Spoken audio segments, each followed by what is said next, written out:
Boom. Hey, everybody, we're live. Or if you're listening to this later, welcome to another episode of Comic Book Ketchup, a series, a video, a fun time where we catch up on the comics that we are reading this month. And so I am Will Rose, and you may recognize me from one of the reels on Instagram where I share what's in my pull list. If that's the case, hey, I'm glad you're here at YouTube with us. So here we are, excited to do a Systematic Geekology comic book catch up. And so we're going to go around the horn and just introduce ourselves real fast and figure out who we are. And we're going to get in real fast to what we've been reading this month and what we're geeking out on. So Kevin, this is your first time on you've been on a couple of episodes with us, but first time with a comic book catch up on YouTube, I think. Am I right in saying that? I think so. I've been on Comic Book Ketchup, but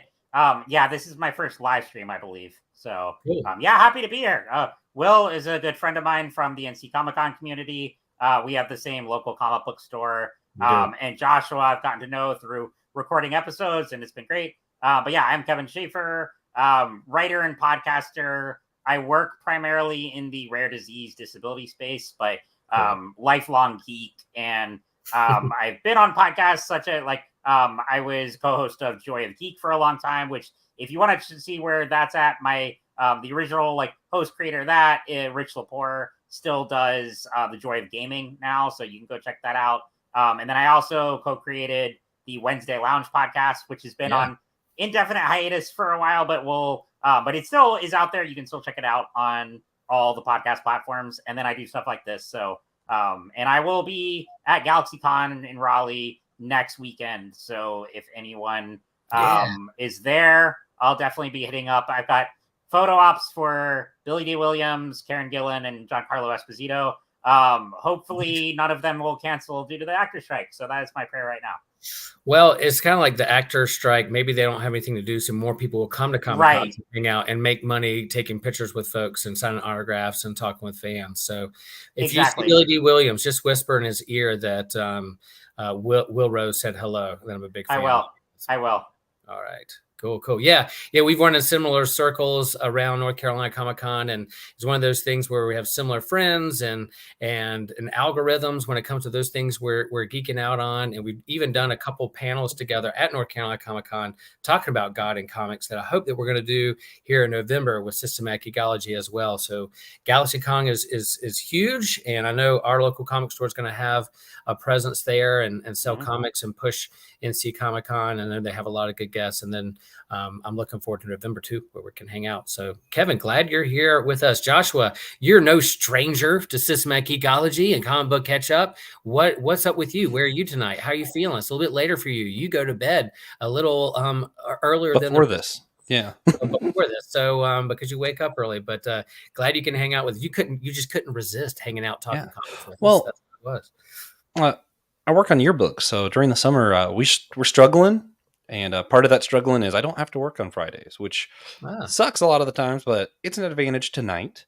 So you mentioned GalaxyCon. I'm Joshua Noel. I do this podcast, I do the Whole Church podcast. I do Dummy for Theology, is just my own theology podcast.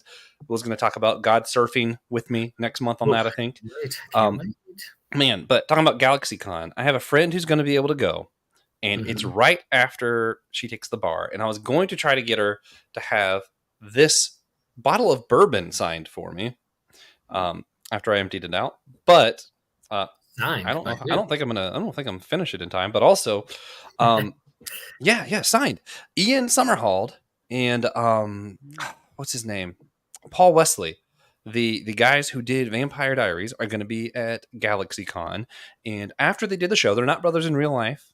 But after they did the show, they bonded over their love for bourbon. They geeked out on bourbon together and started their own distillery called Brothers Bond, even though they're not brothers. But, whatever.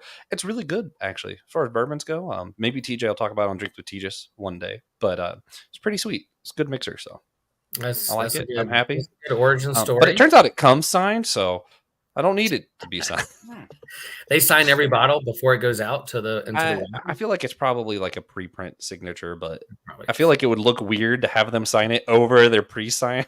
Like, yeah, it's fine. I'll just be happy that I was able to have it because I was a fan of the show. It's definitely just a soap opera, but some of the characters are just so fun. The guy, Ian Somerhalder, plays Damon. Facial reactions, everything. Like he is so good that it makes the soap opera worth it. That's good. That's good stuff. So much fun. Well, good. Well, yeah, I'm, as I said, I'm Will Rose, and one of the founding members of Systematic Geekology. And I think way back when, our origin story, Joshua and I's bonding brother story, is that we bonded over faith and science and unity for the church, and our love for bringing people together as brothers and sisters in Christ. And then found out we both love comic books and geeky things, and that's why Systematic Geekology exists right now. And one of the things that really Josh and I like to do is talk about the comics we've been reading and geeking out on. One of our favorite mediums of storytelling is this kind of serialized weekly, monthly comics that come into our local comic store, and we get to read chapter by chapter, and then it collects a whole story, similar as you would watch a TV show. And we just like this means of word bubbles and art and action on a page flowing from one page to another, and then you get to an end and you have a cliffhanger and you can't wait to see what happens next. And so that's why we love comic books, and so we're going to talk about those tonight. And glad Kevin is here too. So yeah. Anything I'm forgetting there, Joshua? No, I was just saying, and there's some which we might talk about. There's some cliffhangers that are just awful. They make you wait for Smog in the next movie. Hate it. But then one I'm going to talk about today, cliffhanger done right. They finish the story, then tell you what's next, and it's so good. Ooh, I love when it's done right. There's a lore cliffhanger and through the entire episode of because it's my last pick, I think. Which is the last. I think I'm going last. So okay. Well, before we get into like our deep cut or like going deep with certain comics and graphic novels we're reading, we're going to do a little lightning round about comics we've just been kind of reading, or things we've been caught our attention or in our pull list that we don't have a whole lot of time to talk about, but want to at least lift up.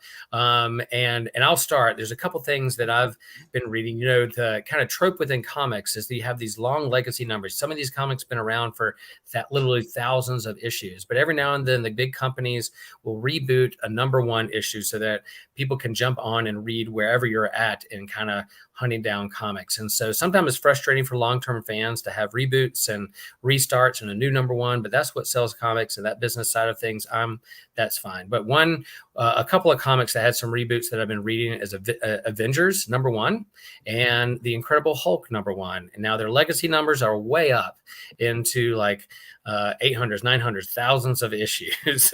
but they redid with a new creative team these two books, and Zeb Wells, and let me see if I can find, and CF Villa is the artist on the new Avengers run, and the team is cool, going back to basics. It's a lot of fun. The Incredible Hulk, we have Philip K. Johnson and Nick Klein, one of my favorite artists of all time. Nick Klein is on Incredible Hulk, and that's pretty rad. And then another one, Ultimate Invasion number one. They're bringing back the Ultimate Universe in the Marvel Universe, and that's written by Jonathan Hickman. And guess what? Joshua and I met him at HeroCon, and he didn't even know that book was coming out that week. We were like, "Hey, it's cool. The Ultimate Invasion is coming out this week." He's like, "What? Is it?" And we were like, okay, I guess he wrote it half a year ago and probably doesn't know when that's coming out. But those are some of the books that I've been kind of excited about with new number ones and jumping on. Kevin, lightning round. What are a couple books out there in your pull list or whatever that you've been reading? So one that I do collect more trades and graphic novels, and that's what I'll be talking about tonight. But the one that I still collect monthly and always catch up on is Saga, which nice. No need to praise everyone in the comic book world and even outside too. Is probably familiar with this book. The wide spanning space opera that started about two star-crossed lovers and has evolved into so much since then. It's still a great book. It kind of infamously went on a long hiatus after a major cliffhanger. Joshua, you were talking about cliffhangers earlier, a few years ago, and then didn't come back for 3 years, and then finally returned early 2022 And they did a time jump there, which I think was smart, and were able to introduce some new characters. And now the main protagonist is around like middle school age, like or like entering adolescence, and so you get to see like that's the best thing about Saga is that you grow up with this character Hazel, and see everything from her perspective, and amidst all these like spanning bounty hunters and Star Wars kind of tropes and everything. It's ultimately the story of this girl and her family. So Saga's always the narrator. She's the narrator from the very beginning. So you're like, oh, this is how my parents met. Is like the opening line to the whole thing, and they kind of run with it. And Brian K. Vaughan's one of my favorite creators of all time too. So he's the top comic book creator. So great writer. Absolutely. So Brian K. Vaughan, Fiona Staples, still their masterpiece. Another one I'll touch on briefly. I've only read the first trade, but it's like I think one of my favorite superhero ongoings right now, even though I've only read the first arc, but also comes from one of my favorite writers, Tom Taylor. But this is Superman, Son of Kal-El. And as the title implies, this is about Jonathan becoming like growing into the new Superman, because it's the book kind of starts out with Clark having to go do intergalactic stuff. And so Jonathan is left to be the Superman of Earth. And Jonathan he has a long history, but the last about 5 or 6 years have been the most interesting for him in comics, because it started with the Tomasi and Gleason Superman run, which introduced the Super Sons. So him and Damian Wayne teaming up together. You got to really grow up with this character. Then when Bendis came on, they had him go and do Legions of Superheroes. Now he's back with Kevin Man on Earth. And I think it's just a wonderful kind of coming of age narrative and superhero story. And it sort of, I can go on a whole tangent about this, about people complaining like, oh, Superman's boring. He's not relevant to modern audiences. I can tell you a million reasons why that's not true. And this book, if you want an example of why that's not true, this is it. It tackles modern issues, and it looks at social dynamics and, why Superman is still irrelevant. And it's beautiful because whereas Clark was always, part Kryptonian, part human, being brought into this world, Jonathan has entirely grown up on Earth, and he's been and is like extremely relatable and is just like out to look out for the little guy. So that is a phenomenal book. It has multiple artists, but that's probably my favorite superhero ongoing at the moment. Cool. Joshua, what you got, man? Lightning round. Some books you've been reading that we're not going deep into tonight. Yeah.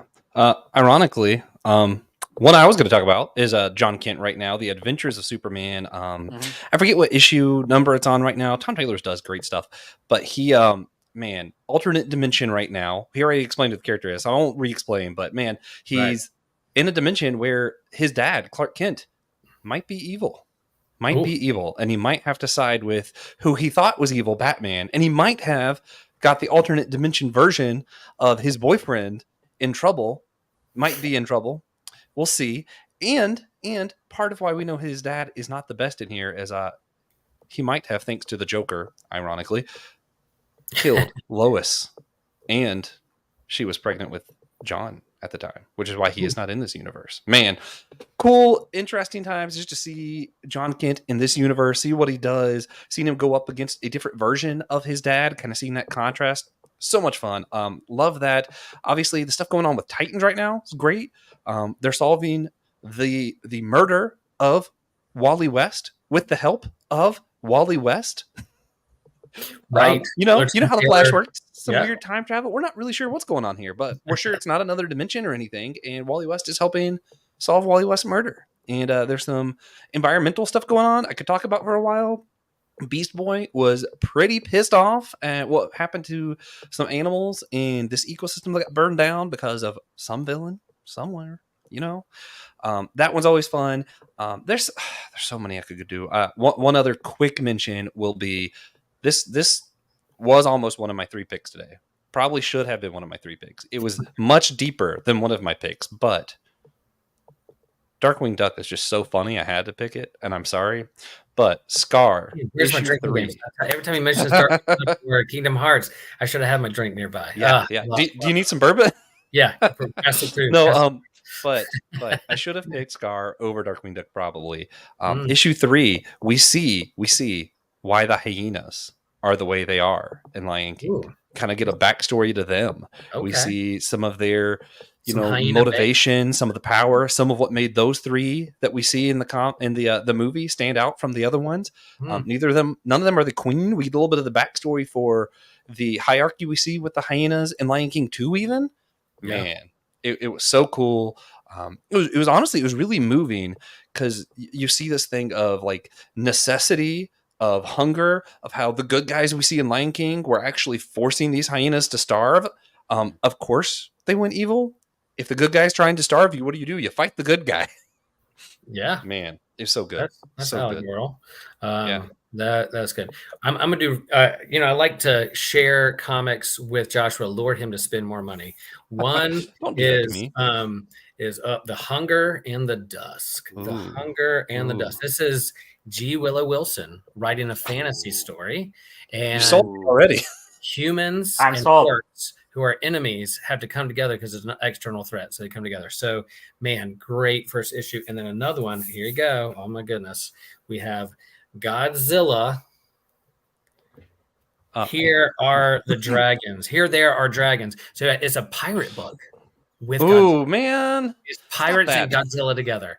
Pirates and Godzilla in the same book. Here you go. You lost me with Godzilla, but you got me back with the pirates.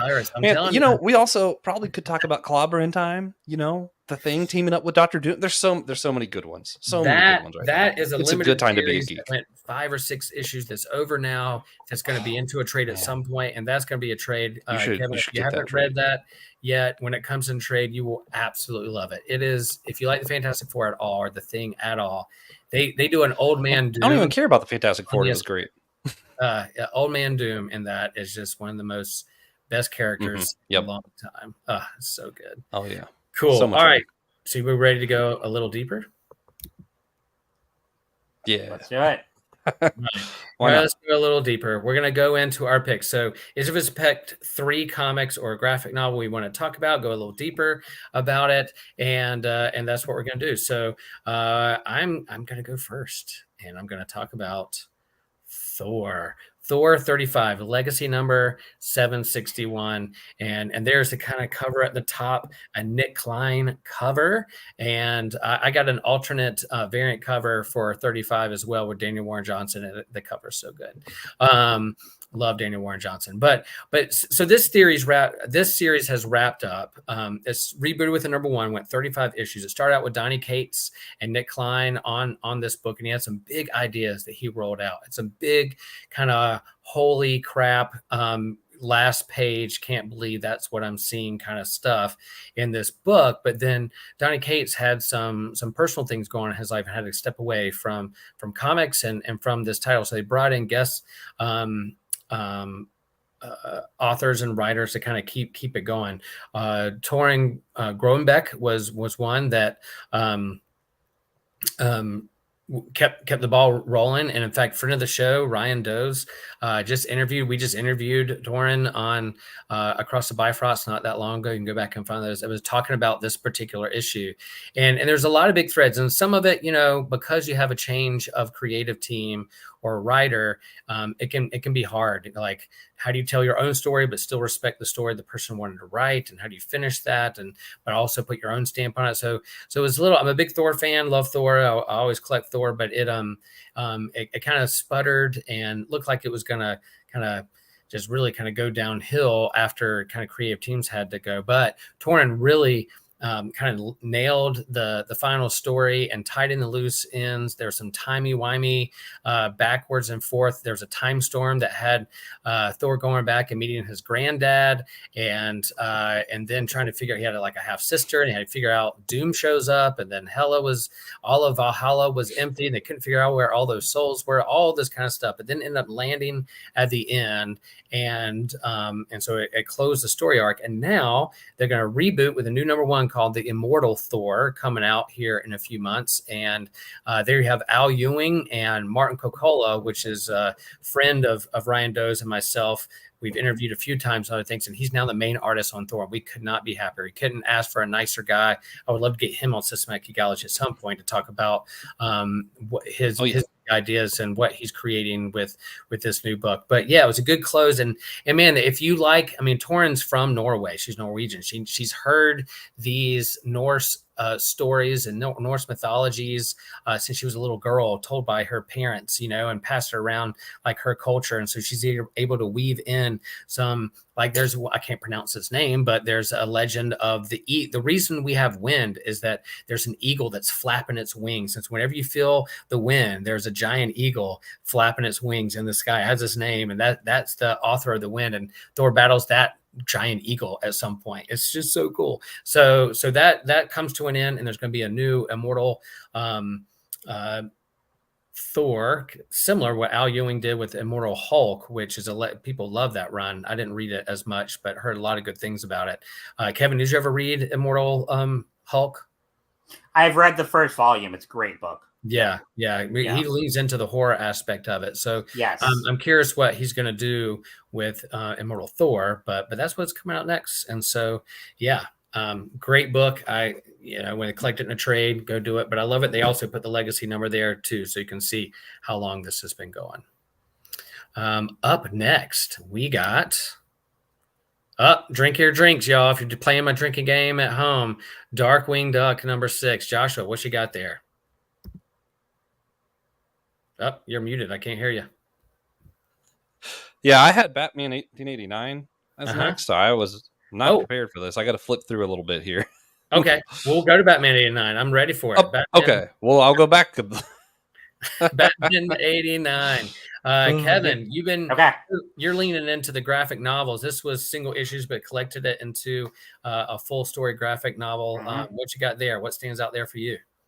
Definitely. So a little backstory on this book. It was summer 2 years ago. DC launched both this one and Superman 78. And both of these, so Superman 78 takes place in the Christopher Reeve, Richard Donner universe. Batman 89 takes place in the Michael Keaton, Tim Burton universe. And what's really cool about both of these books is not only do they capture the nostalgia of those movies, and I'm one of the many fans of both of them, but it's not only that, but what it really is in both cases is really continuing the story of the original creators. Because with the Superman movies, Richard Donner did the first movie. He did most of the second one and then left due to creative differences and was replaced. And then they did the Richard Donner cut years later. But him and his main collaborator, Tom Mankiewicz, had a story mapped out to do at least 4 or 5 Superman movies. And there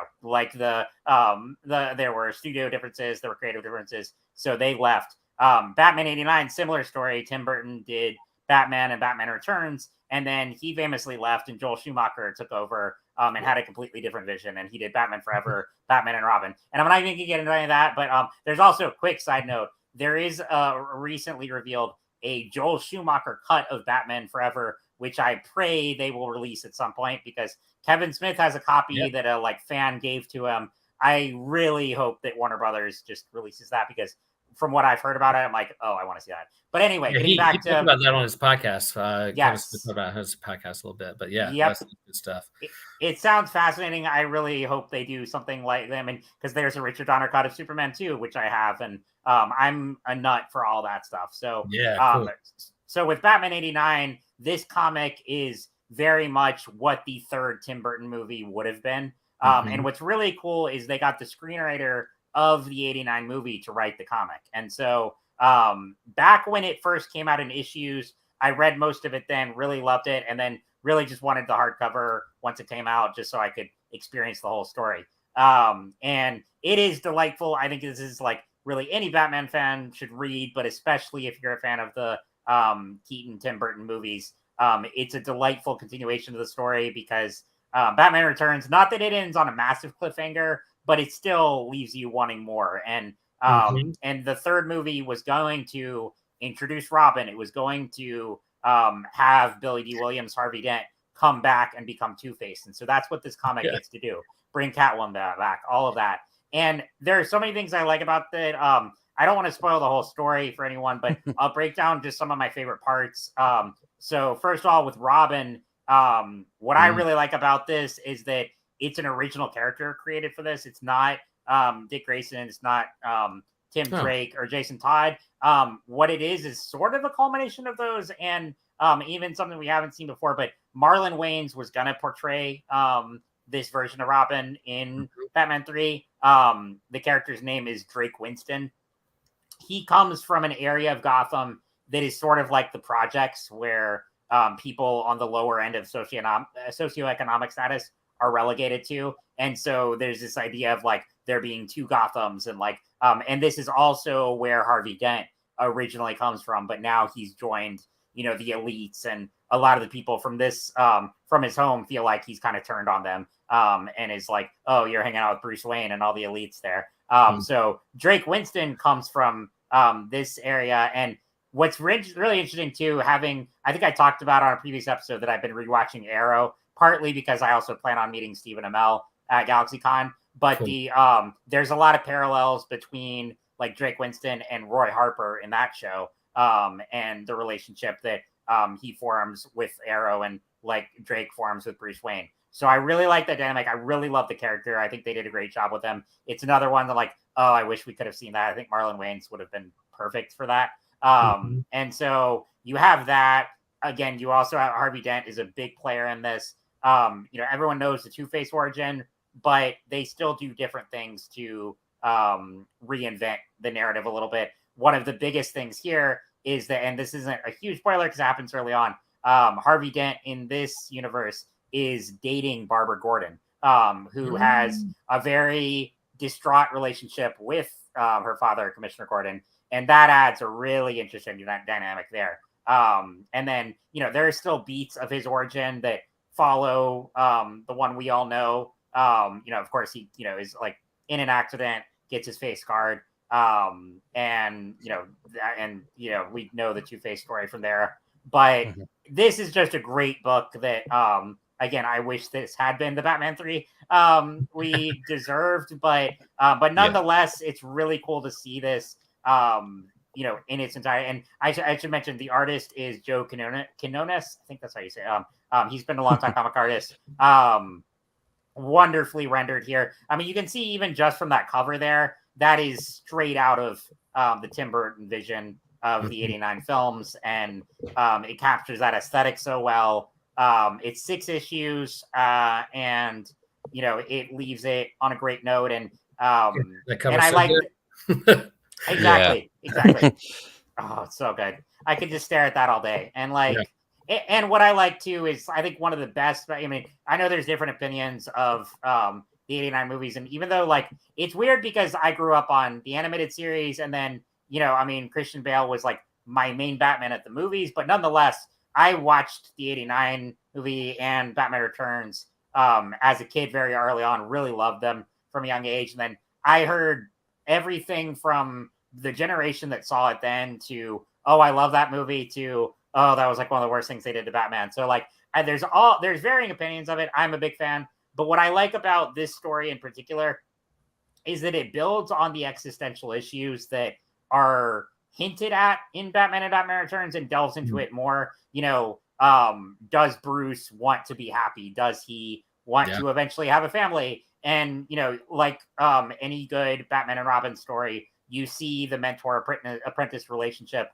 naturally build from that. And he sees the need for companionship and to not be alone, which is always, you know, great for a Batman story if it's done well. And so I love all of that. I like the dichotomy and the parallels between him and Harvey. And again, it's just why we got robbed of Billy D. Williams as Two-Face is a crime. No diss to Tommy Lee Jones. He's great. But still, this was the story they wanted to tell. I'm glad that it has finally been told in a different medium. But yeah, and also Superman 78 is a great companion piece to this. That is written by Robert Venditti, who is, I consider a friend. He's a great guy. I've interviewed him several times, and he's always super nice at cons and when he comes to our comic shop. And he also carries on the vision of Donner and Tom Mankiewicz really well. And everything from tone and story, it just feel like both of those books, you can listen to the soundtracks for each of one and you get that full experience. It's great. And so I highly recommend this book. I think it's just an essential read for any Batman fan, and especially if you love those movies. This is a nice completion to the arc established in Batman and Batman Returns. And that's what's so cool about comics, is that you can do things in comics normally a cheaper way than you could do in a TV show or movie. You don't have to spend millions of dollars to do a big movie around. You can play around with special effects and the costumes and the what ifs. And so that's what's cool with this. They have the same characters, but they're playing with the toys in the sandbox a little different way. And anytime you get Lando as Harvey Dent, come on. I mean, and you're going to see him on. You can be like, hey, sign my Batman '89 book if you wanted to. That would be cool. Of course, if we got the proper Batman 3 that we deserved, we also would have been robbed of the bat nipples, and that would have just been a tragedy. That is a pop culture staple right there. That is. What would we be talking about or rage about? What you know? Alternate universe where no bat nipples are there. Thank you for that. Thank you for that. All right, Josh, where do we go next? Hellboy or Darkwing Duck? Yeah. Hellboy in the BPRD, 1957. I believe the subtitle for this one is Fearful Symmetry. Okay. Man, you guys know I love Hellboy. I've enjoyed the Hellboy in Love series they've been doing. I think they just wrapped up this week, actually. But I'm so glad to be back to normal Hellboy stories. I'm so happy about it. This was a good classic paranormal adventure Hellboy story. Yeah, there's nothing normal that happens in those books. Let's just put it out there, folks. I've been reading Hellboy my whole life. At this point, it's basically normal to me. This one, wild. He's in some villages. I believe it's in India. Definitely not America. I know that much. Trying to figure out, there's some story, there's a werewolf here, and it's like, oh, there's no wolves here. This doesn't make sense. And they kind of figure out, oh, it must be a were-tiger. A were-tiger. Will, a were-tiger. Hey, and it turns out it's full, or is it some other kind of thing that turns them into? That's a great story. That's a great question. No idea. Okay. But yeah, if I could turn turns out all kinds of cultures all across the world have their own version of werewolves. We did wolves because we have wolves here. But some cultures have a man who turns into like a man tiger, a man that turns into like a man bear, It's different all over the world. But we've had these stories of these creatures that lurk in the night that we might turn into. And he finds a weird tiger. Can I be a wereshark? Yes. Okay. He finds this creature. He finds the tiger thing. They thought it could have been like a Chupacabra, whatever. They thought all these other kind of monsters could be it, but it turns out it was a tiger. See, I'm not like Kevin. I'm not afraid of spoilers. Y'all are getting spoiled. Just letting you know. Go ahead. He kills it, and we're like, oh man, he beat it. And I'm like, this is like 3 pages in. How'd he beat it? What are we gonna do the rest of the story? Well, it's back the next night. It's dead, but it's back the next night. But it's a whole different tiger. And it's like, what's going on here? And they're investigating. They find all this. They find one guy who's just terrified of this idea of the were-tiger. And it turns, I forget what the actual term is. The term is not were-tiger, but for me it is. That's the non-spoiler. You get to find out. Read the book to find out what the real name is. Yeah. When you're like me, you just make up your own name and it sticks. But they talk to this old man who's terrified of it, and they're going to make sure they protect him. They know it's around this village. They see it again, and they end up discovering in the end what's actually happening. It's not a were-tiger. What it is, this man, when he goes to sleep, he's so afraid his spirit leaves his body in an attempt to protect himself and has been possessing tigers that are going around killing things. So it turns out this whole time, what he was terrified of was himself. And man, it's so, for me, it's so deep. This is systematic geekology. We gotta talk about the deep messages here. I'm thinking of a fear in the Bible and how it's addressed, how we address it as Christians, how we address it as people, whether Christians or not. How we think about these things. And I don't know. For me, there was a time. You guys know I had my car accident in 2016, 7 years now. Whoop, whoop. It's not quite 7 years from the anniversary of my brain surgeries. Multiple of them was like early August. And one of them, the last one, I was put down for, they're going to completely wash out my brain. They have to cut my head completely, like take a section off. I still have scar from it. And before we go in, I'm asking the surgeon, are any of y'all Christians? And the one's like, yeah, you'd be surprised how many of us are here. We've seen some stuff. Like, yeah, they've seen miracles, so they believe in God, right? So, and they're praying for me as they're putting me under. And the last thing I remember before I go to sleep is one of them doing what would annoy so many other Christians of my fold, perhaps, and taking a verse out of context. Oh no. But it was so encouraging. The last thing I heard before I fell asleep was, he has not given you a spirit of fear, but of love and of self-control and of power, right? And that's the last thing I hear. And that's what I'm thinking of, like when I'm thinking of this comic, of this man whose fear is causing the very monster he's afraid of, is he's a slave to that. He's a slave to the fear, and it's an endless cycle. As long as he's afraid, he's going to keep making the monster that's causing him to be afraid. And how many of us, maybe it's not a cycle, maybe you're not creating a were-tiger, but like, I think about like how often we let our fear do that. And how possible and maybe even how likely it was, if I would have been overcome by my emotions and been terribly afraid, that I wouldn't have made it out of that surgery. There's a lot to do with your mind and your emotions over your body, not trying to do the mind over body stuff, but there is a lot there to that kind of stuff, and like realizing what grip fear can have over us. So just thinking about that, looking at the context of the story. So we had a fun paranormal adventure, and then at the end, boom, gut punch, make you contemplate what it means to be human and what it means to be a slave of fear, and how do we conquer that? And I'm like, oh, such a good issue. So happy to be back to regular Hellboy. So Josh, you're saying these funny books, these comic books have deeper things other than oh man, just wait. All of mine today are deep. Maybe not Scar issue number 3 deep, but deep. Yeah.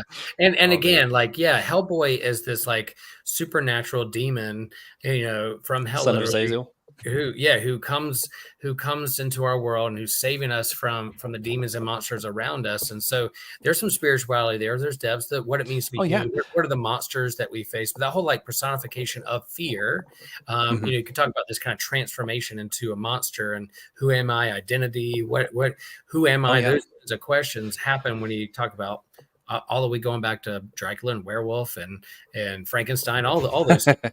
But Hellboy wrestles with those things. That's cool. That the one thing the guy was afraid of was really within himself the whole time.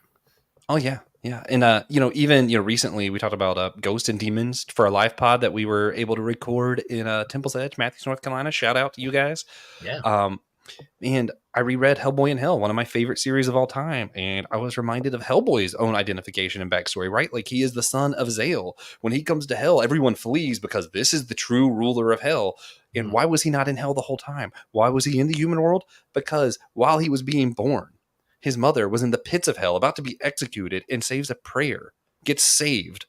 And at that moment, he's shot up in a fireball to earth. And that's where Hellboy enters the world. And it's like, yeah, what do you mean there's no spirituality? Like, they're not funny books. Of course there's spirituality. Of course we're going to be talking about the grips of fear on your soul.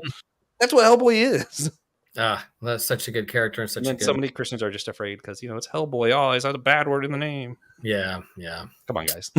Yeah, well, we know that Joshua is a Hellboy apologist, and if you want to know anything about that or any other stories, he will help you in that arena if you want to know. Go to our Discord. Yeah, go to Discord. We'll talk about it. All right, here's one of my picks. And when I shared this with Josh, he was like, "What? Is that a thing?" And Kevin, I don't know if you've heard about this, but Stranger Things. And my eyes are lighting up right now. Yeah. So I saw it on the shelves. I didn't even know it was coming out. I usually look at the monthly list and try to pick what I'm going to grab, not only in my pull list, but other extra books that I want to just try out. And this was just on the shelf. So Stranger Things and Teenage Mutant Ninja Turtles. Yes, you heard that right.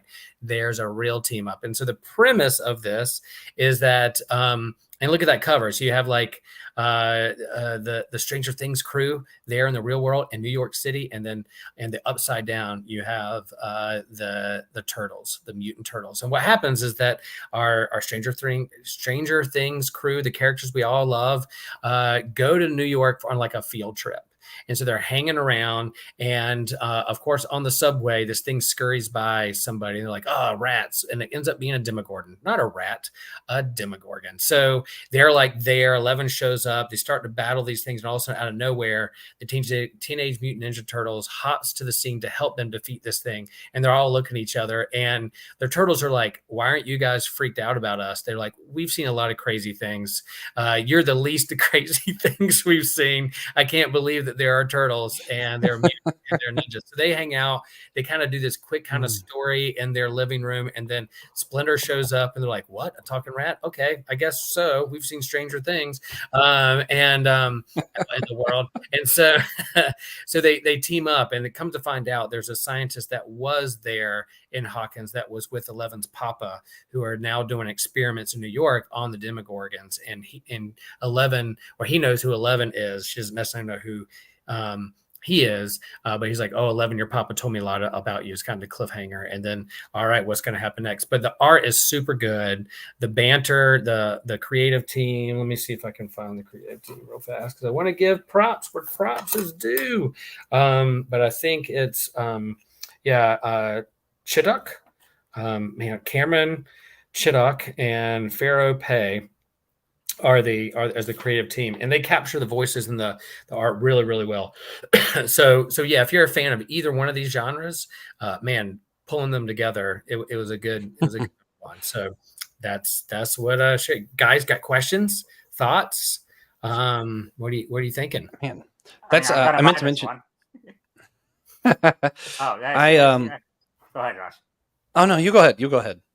I'm going to bum everyone out. I mean, I thought that Power Rangers and TMT was going to be like the best like comic crossover I saw. I mean, there's the old Power Rangers episode where they teamed them up, but they did a comic crossover a few years ago. But knowing there's a Stranger Things one, I am all in. So I gotta get this out. It's good. Yeah, man, it's weird to me thinking about the turtles in a positive light right now. Not positive as in like a good story, more as in like a literally positive. You know, I've been reading the Last Ronin, the Lost Years have been coming out. Pretty dark. And kind of filling in between Teenage Mutant Ninja Turtles regular time and the Last Ronin's time. So we got the Lost Years in between. And man, this last issue that I read, it was dark, man. That was the bad cliffhanger. It ended in a place I was like, I don't feel very hopeful right now.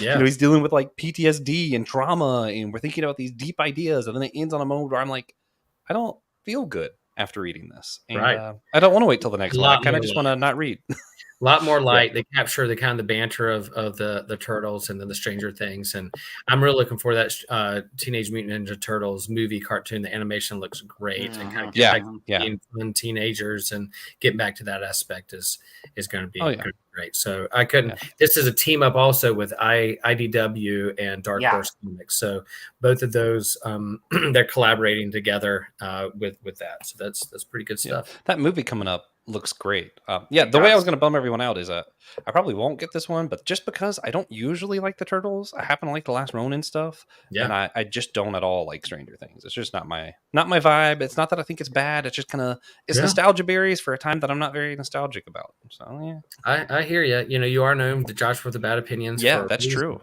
But we all can't geek out on. Everybody geeks out on something, but we all can't geek out on everything. So look, our bandwidth. Like there's some things you're like, cool, not my cup of tea. You go for it. We'll talk about it.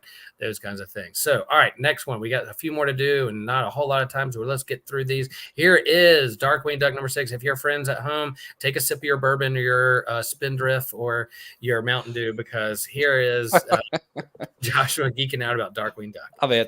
There's so many covers. I got a couple of these covers.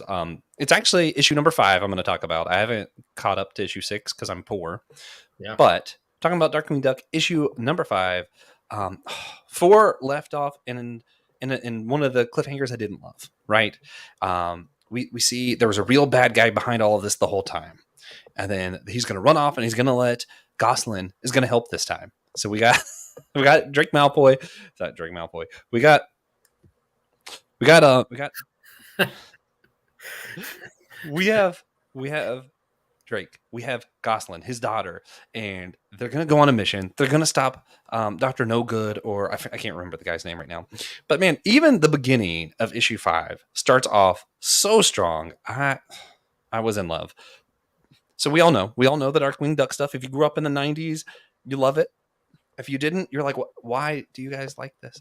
Anyway, so he starts off, this is the, Darkwing Duck is like a parody of Batman. And the comic makes you feel exactly like you're watching the old 90s cartoon. He's like, I am the terror that flaps in the night. And, he always has some ridiculous thing that he calls himself that's like the thorn in the side of evil. But this one is I am the itch on the tiny spot in the back that's just beyond the reach of the fingertips of evil. That's just so specific.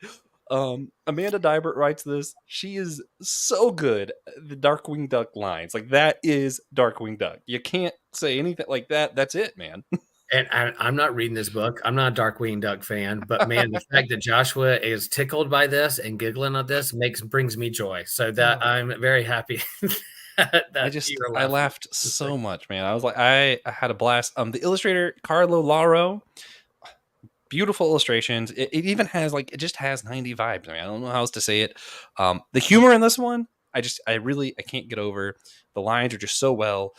Gosling starts off. She invents a whistle that can only be heard by super ducks, and Drake's so excited. He's like, I can't wait. I'm so glad that I learned how to patent. Which, me wanting to be a patent lawyer, I was like, oh, okay, that's pretty funny. And he's talking about how he can't even get his daughter to brush her teeth, how he's not going to deal with these kids. And her dog goes, Dad, I'm a duck. I don't have teeth. I was like, it's just, I don't know, man. It's just so silly. It's so fun. But of course, in true fashion, Darkwing Duck is full of himself, thinks he's the best ever. He's gonna go out. He's gonna beat Overshock, whatever his name is, and he's gonna beat all the bad guys by himself. He doesn't need help. He's gonna let his daughter help until he finds out, the bad guy is like, no, actually, I want to side on your side. I don't like what's happening. I'm being mistreated. I'm not the leader I need to be. Blah blah blah blah. And of course, is tricking Darkwing Duck. He gets double crossed. For a minute, I really thought we were going to have a team up of Darkwing Duck and one of his old villains, and they're like, nope, it's a double cross. And why'd he fall for it? Because he's arrogant. He thinks he's the best ever. He doesn't need any help. But his daughter actually did behave, did listen to him, stayed back in the ship. And what did she do? Call back to the very first issue where she's not allowed to have a cell phone. She took her dad's cell phone, and she's calling up all of his friends. The Justice Ducks show up. Of course. Naturally, the Justice Ducks show up.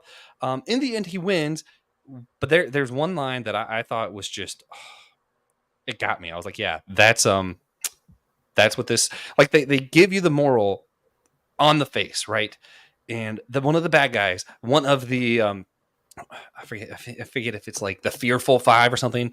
Originally, the group of bad guys was FOWL, FOWL, which stood for something like, good, like shield, like all the other things we like to do with our superheroes. But anyway, he's fighting his old original Terrible Five or whatever it was. And what's he say? He talks about the double cross. He says the best way to get rid of a bad guy with an ego, because the bad guys were trying to get rid of the other bad guy who started FOWL, right? Because he was over them. He was lording over them. They weren't allowed to be the kind of evil they wanted to be because this other guy was in the way. How do we get rid of the bad guy with an ego? We find a good guy with an ego problem. Oh man. And they thought it was easy. We trick him, and they could have. They would have won, right? They tricked him into thinking they were doing a double cross, defeated the bad guy with an ego problem because the good guy had an ego problem, and then they were just going to snuff him out. And if he didn't bring his daughter along at all, he would have just lost. So we just have a fun little moral story about egos, about why we got to keep in check. And even in the end, he says a line like they're all like the Justice Ducks helped, and they're like, oh, we won. Now we're going to get statues from the city. And he goes, what do you mean I'm going to get a statue. I was the real hero. So he still hasn't quite learned his lesson. But if he did, the whole series would be over. Yeah, so, it wouldn't be any fun. It wouldn't be any fun. He's got to be ridiculous, egotastic, just like, and that's the thing I think we miss out on Batman. Batman has that thing of, oh, I know how to beat everybody. I have a contingency plan. I don't trust any of my heroes. I'm a loner. And you know what? It's fun to see this portrayed in like a 90s kid fashion and shown, hey, actually, that's what the bad guys do. Yeah. Yeah. Mm-hmm. Yeah. Kevin, did you watch Darkwing Duck 90s cartoon? No, it's rare on it's surprising that I haven't. And now that it's on the platforms stuff, like with all the animation I did watch, it's surprising that I know I would love it, but it's just one of those like haven't got into yet. But yeah, I mean, there's talk of like a movie eventually and all that, so I do want to get into it. Oh man, if they made a live action Darkwing Duck, how cool would that be, Joshua? It's been in development. It would be out of yeah. Well, it's one of those things like because it's a very meta kind of platform. I think they could do it and it'd be funny, just like they did with like the Chip and Dale the live action thing they did. Excellent movie there. I could see them doing something like that. I know they're making a new TV show, and I'm pretty stoked for that. Nice. Pretty stoked for him to be back in animated form, so this next generation of kids can know who is the itch in the tiny spot on the back that's just outside the reach of the fingertips of evil. For some reason, my back itches right now. I can't get to it. I'm going to wait. Thank you for that, Joshua. All right, so the next one. Is this the Void Rivals mine, or going Nice House on a Lake? Good voice. All right, this is my pick, and this is my final pick. So, Void Rivals, number 1 and number 2. Josh's going to throw up. Oh, man, look at that cover. That is pretty rad. So, this is from Robert Kirkman. And, man, I'm so bad at pronouncing. I love Kirkman, though. Artist. What's the artist's name? Lorenzo Del Felici, maybe. I'm so bad at Italian names or foreign names, but this is Robert Kirkman, the one that brought you Walking Dead, Invincible, a lot of other stuff. He's the head of Skybound and Image, and he now put out this book. The rumors were he's putting out a new book, this kind of space adventure, 2 warring aliens going at it. But we didn't know. Here's the spoiler. If you don't want to know, cut it off now. Go out of here. But in the middle of issue number 1, a random transformer shows up and then flies away, and you're like, what just happened? Was that a real transformer? Was that the one I was thinking about? What happened? Well, come to find out, this universe where this is happening is in the Transformer G.I. Joe universe. Ooh. So Hasbro and Image Skybound are converging on this universe. So there's all new characters, and it's a Romeo Juliet. It's the saga story of 2 warring aliens that are at war at each other, and you don't know why. They've just been doing it for thousands of years. Come to find out, at the end of this first issue, they remove their helmets and they look almost exactly alike, except the gem that's in their forehead is just different colors, and they didn't know. So basically, it's just 2 different races, right? 2 different colors. That's the only thing. So why are they enemies? Now they got to kind of explore. They're kind of stranded on this island. Got to figure out on a planet. And they got to figure out how to get off and work together, kind of thing. Well, so super cool. The art's great. The storyline before the way they tell it is pretty great, and it's in the Transformers G.I. Joe universe. And they're going to launch a Transformers number 1 later on this fall with Daniel Warren Johnson drawing the freaking Transformers. I'm there. And then, I've never been like a huge Transformer fan or G.I. Joe fan, but man, I tell you what, if Robert Kirkman's overseeing what their stories will look like, and we got Daniel Warren Johnson drawing Transformers, I'm all in. So this is my new top of the stack when it comes in. Number 2 came out this week, and so that was the first one I read. Like I think I read that in the parking lot before I even left the comic store. So really excited about this series and what Robert Kirkman's going to do that. So if you like Transformer, if you like to wait for trades, it'll be great in a trade, I'm sure. But the single issues are out there. Is it the same Transformer universe that has a Spider-Man? Or is this a new one? Transformer universe that has a Spider-Man? Yeah. There were some comics with Spider-Man in Transformers because there is a Spider-Man in the Transformer universe. It started off as a Marvel comics, so there was kind of a weird, different dimensional universe kind of thing, but it was fun. Yeah, there's some cross. I doubt Robert Kirkman has permission to do some Spider-Man in these books, so they won't notice. Just sneak it in there. I did at a Comic-Con. I did a Heroes Con. Robert Kirkman, before he was huge, asked me if I was religious, just randomly, which caught me off guard. I never got to answer that question. So that's one of my... Listening. Yeah. Robert, if you're listening, yes, I'm a pastor. So thank you for asking. There's that one. I picked that up. All right, so we have 3 more to do. We'll zip through these pretty quick. All right, next we have, and I started reading this book and then dropped off. But man, I think I'm talking about becoming a TV show at some point or a horror movie. This is it. And Kevin talked about this collecting a trade. Kevin, what's the premise here? Nice house on a lake. You talk about volume 2, but there's volume 1, and then this is volume 2. And well, I'll go ahead and say, like, if they do a TV show, I tweeted it out to Mike Flanagan, said, please make this your an eventual project for you. The guy who did all the Stephen King projects.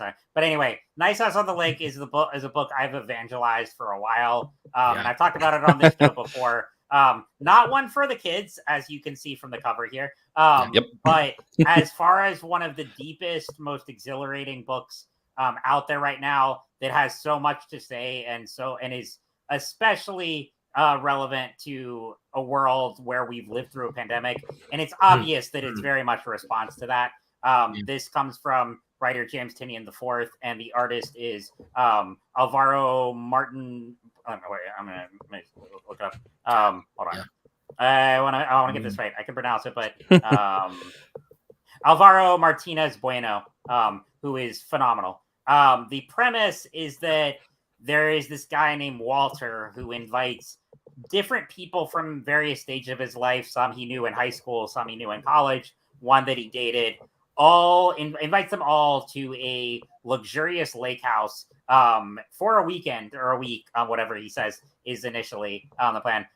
Invites them all here to spend some time together. Again, most of them know each other. Some of them don't. But he brings them all together. And what they don't know is that he's bringing them there because while they're there, the world around them ends. The apocalypse takes place, and they are the last survivors of humanity. And he's brought them here for safety. I'm not going to spoil volume 2, but I'll just give the only spoiler I'll give from the first arc is that it's revealed that he's an alien of some kind, and he's connected to a species or an order that has planned the apocalypse, and he selected these people partly because he does have a genuine love for them, and he'd want. And well, that's kind of the question throughout the book is like, is he doing this for some other bizarre reason, or does he genuinely care about these people, and does he want to spare them from something he knows is going to happen? And so from that, we see this fascinating dynamic between these characters, between them and Walter, as they're stuck here and they're like in this existential place where so the other thing I should mention is that it not only is it a luxurious lake house, but because of Walter's abilities, they have unlimited access to their favorite foods, their favorite books, movies, music. They have everything they quote unquote need to survive. And again, going back to, we've lived through a pandemic, and when we were at this point where the world shut down and we were relegated to the people we were around and virtual stuff. And a lot of the conversation was turning to, like our favorite stories and it was really the time where we had been so busy in our pre-pandemic lives, and in a way we're now back to that. But during that period where there was literally nothing going on, I think a lot of us were questioning these big ideas of who are we, what is like the meaning of all this, and that's what really this book goes into depth on. And it is dark, it's very violent and graphic at times, but I do not think it's an excessive one at all. I think any of the mature content here is utilized for story purposes, and it's shocking at times, but it's not sensational, if you get what I mean. Like, it's not just there for the sake of it. It's very much. We've had episodes where we've said, look, if you're a fan of horror, you can be a Christian and a person of faith and still enjoy horror, and that kind of apocalyptic, revealing nature of those things really does hold up a mirror to a lot about the human condition. So we're all for that, and Tennyson does a good job with these kind of thriller books, horror books, kind of thing. So that's kind of his niche and genre. So yeah, I was reading this book for a little bit and got the premise, hopped off, and then said I'm going to hop on the trades at some point. So you lifting up volume 2 is like, ooh, okay, I'll hop on that. And I do think it's just prime for a Netflix or Amazon Prime show that man, someone needs to grab that and do it right. And like you said, with Christians reading, I mean, if anything, I encourage Christians to read Stephen King and watch Mike Flanagan stuff, because there is so much depth in a lot of. It's not torture porn or anything like that. It's like these are deep stories that explore the human condition and explore spiritual topics more than a lot of other media does. Yeah, true. Yeah, I growing up, I was always taught you could only listen to music that says Jesus, basically. Or if it's Disney, it's fine for some reason. But I today I had a really deep spiritual moment, and I know, Will, we're on time. Just forgive me, love me anyway. You're the editor. I found a song. Phoebe Bridgers does a song. I love this Phoebe funny Bridgers. little feeling. Yes. And, well, no, actually, Josh, real quick, that song. Sorry to interrupt. That was actually Bo Burnham, and she did a cover of. Sorry to interrupt, but that's interesting. See, I'm curious. Bo Burnham, it had to be comedy when Bo Burnham did it, right? Maybe in a way, but that's another. If you want to talk about weird. one of the best pandemic media that anyone should see is it comes from Bo Burnham's special Inside, which that was a good one. Hard to, it is tragic. Comedy, but it's also tragedy. It's everything in between. We should do a couple episodes on that. So, oh my gosh, sorry to interrupt, but I had to Yeah, no. So that's actually really interesting that it started off as Bo Burnham. Without that context, though, I'm just listening to this. Phoebe Bridgers is kind of like a folky, deeper kind of music a lot of the time. I'm not really folky. You know what I mean? Folky, maybe hipsters, indie, very indie. Yeah. And she's going off, and it's starting, and I'm like, oh, okay, so these are feel good things. And she's like that funny feeling. I was like, oh, okay, yeah, it's a happy song. And then next is just like random stuff, and I was like, okay, waiting, just like what are we doing here? That funny feeling, and then it gets like tragic. And then it gets to the whole of existence is going to end. Is our life have any purpose? Why am I here? And that funny feeling. And I was like, I think it caused me to have like this miniature existential crisis. So I was like dropped in the Discord, talked about it. We had to create a whole channel for music so I could talk about this. I was like, guys, I had to turn my car on mute and just sit there and pray for a while I'm driving home, trying to rush for this podcast. And I'm like, that touched me in a way. And that's not a Christian song. It was Bo Burnham. And then Phoebe Bridgers, like, no, not Christian at all. They talk about reading the agreement on Pornhub. Like, it's not a Christian song, but man, that it got me turning to God at the end of it. There you go. The humans being humans will bring up in connections with other humans the questions and that they're wrestling with, and so that's what art does, and that's why I read comics. To be honest, I mean, there's lighthearted stuff and superhero stuff, but it goes at the heart of what's going on within each person or in community or relationships, and music does the same. All right, we've been going this at an hour. We got 2 left. We're going to try to do this in a way that 2 or 3 minutes each with this one. We don't want to shortchange him, but all right, here we go. Kind of a relevant one because he's been pretty big at the box office. I'm glad you lifted this up. I have not been reading his comics as much, just kind of following along when he shows up as a cameo, and then of course the movie is phenomenal. What's going on here? Straight Out of Brooklyn, Kev. So this is Miles Morales, Volume 1, Straight Out of Brooklyn, by Saladin Ahmed and Javier Guerin. And this is a nice one to end on, because very fun, lighthearted book that, if you love Across the Spider-Verse, which if you're human, you should, then this is a great Miles book to kind of, if you want to jump into some of the comics. There's a lot, I mean, they've changed some stuff for the movies, but there's a lot of the basics there too, in terms of the character. And this is just a very fun classic Spidey book where it's him.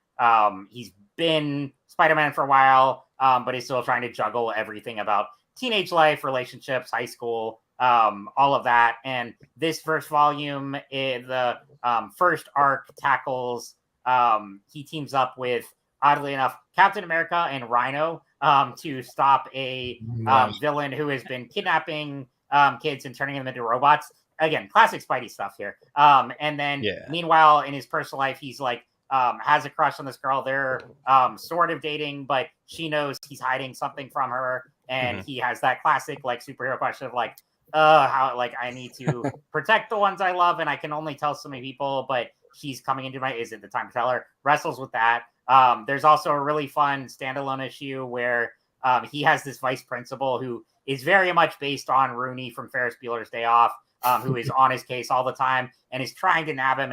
And Miles and his friends do skip school that day and have this whole stage play and all that, and Rooney's just tracking them around. It plays out like an 80s comedy like that, and I love it. And then the last couple issues, he teams up with the granddaughter of Adrian Tumes, the Vulture, and she are sort of an anti-hero, but sort of superhero named Starling. So that's really Love fun that dynamic character. too. Yes, absolutely. So Also, this is a great. Oh, go ahead. Yes. I was gonna say also a name of a Pokemon, a bird Pokemon. So I just thought it was funny that she was Starling. I was like, great. That and also like Green Arrow, Starling City. It was an interesting name to do. So that was fun. But this is a great book to get into if you're just coming out of Into the Spider-Verse and Across the Spider-Verse and you want to read some Miles comics. There's some other great jumping on points, but this is a really good one. So that's a fun one to highly recommend. Yeah, if you want to continue the story of Miles Morales, that's jump on those. And that's kind of what the movie and crossover. You see these movies. Oh, you want a good story? Good. That's what the comic book stores are hoping is happening. That you're going to go in a Warner comic store and get it. And that cover was rad. That was great. Yes. And that's like, if I'm thinking right, that's before a lot of Miles Morales more recently has just kind of been like copy and paste old Peter Parker stories. But I think that was back like a little bit more original Miles Morales stories that are his own thing. I like that a lot. It is. I don't know exactly when it came out, but they're on a different run now. But this is by far the most accessible. That and then some of the Bendis stuff. Yeah. I'll look for that. Yeah, if Spider-Man's done right when there's a learning curve and they're trying to figure out how to juggle so much in their lives and have the responsibility along with their relationships. And if you can tell that story, you're doing it right. All right. Quirky. It's got to be quirky. Got to be quirky. All right, we got one more, and Joshua's going to do this in 20 seconds. Go. It's not going to be anywhere near 20 seconds. This one I saved for last because it was the big one I wanted to talk the most about. This Superman Lost, fantastic series so far. We're at issue 4. I was iffy on 2, 3 kind of won me back over. 4, so good. So the premise you mentioned earlier during the lightning round. This is a 10 issues limited series. Yeah. All right. So you mentioned earlier. Yeah, you mentioned earlier John Kent in the lightning round. His dad was doing some space stuff. We weren't really sure what it was. Well, we learn what it is in this series. Issue 1, it gets interesting for me because we find out he wasn't intentionally. He was lost in space. In their time, it was only for a little while. In his time, he's been in space for years, lost, doing his own little. It's kind of like an Odyssey story. Cool. I think the premise of how they got him there was just kind of dumb. But once he got there, it was cool. We're lost in space, light years and light years and light years away. No way home. He's trying to find his way back. Issue 3, he finds some space dolphins, tries to help them because you remember seeing them near Earth and figured they'd lead him back home. Turns out those were different space dolphins. There's lots of space dolphins in space, it turns out. I don't know, man. The reason I love 4, there's so much here. One thing Will and I think are going to together. We're going to be in unity to disagree with this comic. We see Superman kind of beating up on himself. He feels really bad, like he made a poor decision because he exerts a lot of his energy with his spacesuit kind of deal. Just work with it. He only has a limited amount of energy. He exerts a lot of it to catch up with where the dolphins took his cape, his suit, because it was symbolic. And he felt really bad because that was so selfish of him to chase the symbol instead of using his energy to find people to help. And I was like, no, actually, having been more in high liturgical churches lately, I'm like, the symbol's just as important sometimes more important because it reminds us to keep doing those actions and why we're doing them. So we start off with that. He ends up at this planet. He's kind of doing some good. He's helping out. We see we get some space pirates involved at one point, but they're polite space pirates. Now we know. They're polite space pirates. Yeah. Okay. They sent an email to the city before they destroyed it to let them know to evacuate. So shocked that no one got the email. They were sent there by a republic that voted to annihilate the city because the people of the city, the whole planet's going to get destroyed. They refused to leave. The republic was like, you know what? Well, we need these resources, so we're just going to take the city. They outvoted this people. There are people who don't want help, who refuse to leave. They know their planet's going to get destroyed. And yet, Clark Kent shows up and he says, you know what? I'm going to exert my energy, my limited resource of power, I'm going to use to save these people who don't want to be saved. And he's talking to these pirates saying, you know what? No, I'm going to do this. And the pirates even say, hey, listen, we were just sent by Republic. We don't care about this. Here, don't attack us. If you don't destroy our ship, we'll just use the ship and bring you back to Earth. We know you. We know where you're from. He refuses to go home. He refuses, ironically, he refuses help to help those who don't want to be helped. So he beats them. He's stuck. He's lost. He's stuck on this planet with people who don't want to be saved, that's about to get destroyed. And what happens next? Here's that cliffhanger. Here's how a good cliffhanger's done. The story wraps up, but then a Green Lantern shows up. Which one? I don't know. It was a female. I don't recognize her. I'm not as into Green Lantern stuff as some others, but I just was like, okay. It may have I know been... who the Green Lanterns are. Do what? There's a couple. There's one... Gosh, now I'm drawing a blank on her name. I don't think it said the name. Okay, because there is one too in a book called Far Sector, who's like a newer character. I don't know if they brought her into canon. But there's also Jessica Cruz was the one I was thinking of. I don't know if that's the one, because she's one of the main, like, she was introduced late New 52 during Rebirth. Do we recognize this person? That looks like the Far Sector one, so that might be her. Yeah. All right. Yeah. Yeah, it makes sense because she's so far out in space. It was so cool. Nice. I just last year, Jeff Johns, you guys made me read those old Green Lanterns. It wasn't quite for me, but this is a fun Superman comic. It's not a superhero comic, in my opinion. I don't feel like it feels very, hero-y. It feels like a sci-fi comic. Like I'm on a sci-fi odyssey adventure, and it just so happens that it's Clark Kent. It's not even like needs to be Clark, Good times. Fun times. Yeah, and when they can have a character show up on the last page that you didn't know was coming, or you're like, man, how is he going to get out of this one? And then boom, the last page will make you pick up the next one. That's pretty good. So if it's a 10-issue series and you're luring me in, I love a good Superman story. I might pick it up when it's in trade for sure. And it's sci-fi, Will. Let me ask you guys though. Since the big thing near the end, he's saving these people who don't want to be helped and refuses help himself. Was he right? Should he have done that? Or should he have just said, you know what? They don't want help. Screw them. I'm going home to my wife. Yeah. There's the question. Are you, do you presume to know better what other people want than they themselves? And that's kind of like, even missionaries going in other countries are like, let us come be the savior and save you. Our church has evolved away from kind of missionary, let us come in and save you, rather than accompaniment. Let us walk beside you and listen and understand who you are, that accompaniment idea, and then learn from one another and then share about Christ or faith through that means, rather than let us come fix you kind of thing. So yeah, I mean, there you go. That's where relationships, and him being stuck there or lost, hopefully he's going to go into a deeper relationship with them than to begin with, rather than I think I know what's better. Kevin, I don't know if you have some extra wisdom there. No, I mean, I think the Green Lantern comics often explore issues like that. Like, is this, protecting the galaxy, or is this colonialism? And there's, I mean, that's a whole bit. I mean, there's so many ways to tackle that and look at it, each individual story. But that's something definitely I think church can think about. And I'm also part of a more progressive church that is less like, kind of like sort of, mission oriented in that traditional sense, and is more like about community involvement and reaching locals and stuff like that.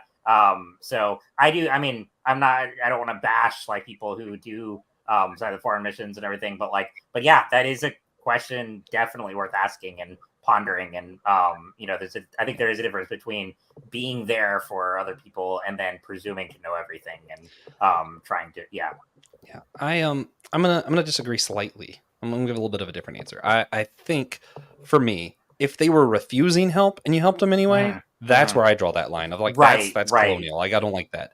But just they don't want help. They're just okay with it. And, they use the line a lot. They try not to be Spider-Man, but they do the whole, if you have the ability to help, if you can help people who are in need, you help them, period. And I don't know. To me, I value life above all else. So if they're not refusing my help, save lives all day. Sure. But I don't know, it's just me.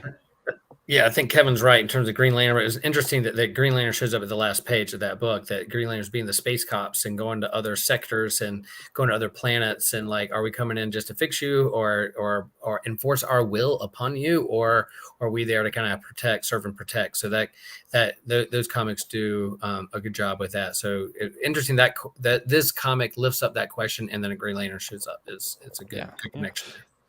Real quick, there's a lot of people who work on this as far as like writer, inks, all that. I just want to read all that. Christopher Priest, Carlo Pagliana, I don't know if I'm saying that right, Jason Paz, and Jeremy Cox. So good team, great story. I love it.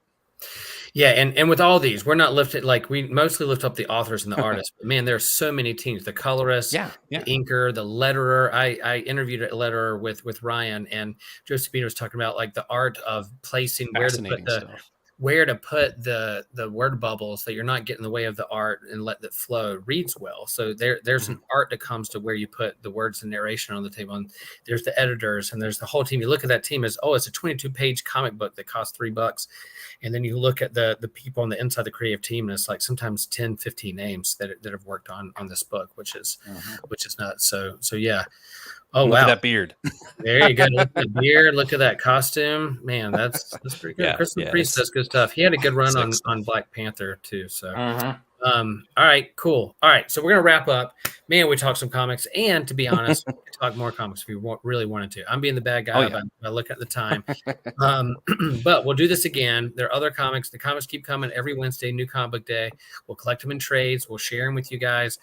We want you to engage with us on social media, on these platforms. Put in the comments, what are you reading? What are we missing? What are some comics that are really lifting up great themes that are haunting you at night because they're raising questions that you're like, I never thought of it that way, or bringing you hope, or making you sit in the car and think existential thoughts like Joshua was doing earlier today.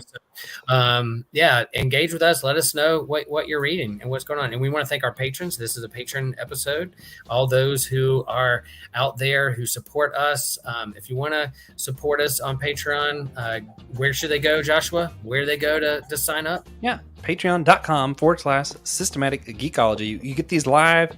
So if you want to interact with us, tell us what comics you're reading while we're doing this, do it. Jump in there. It's a good time.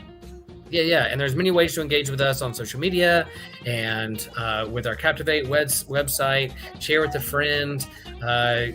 Smash that like button. And we're a geekdom of priests. We're priests to the geeks. The geek in us honors the geek in you. And I'll say the geek in me honors. Yeah, and Kevin loves you. Joshua loves you. I'll speak for them. We love you guys. Yeah, and if you guys need anything, reach out to us. We're there for you. Thanks for being a part of our YouTube channel and episode and spending time with us. Peace.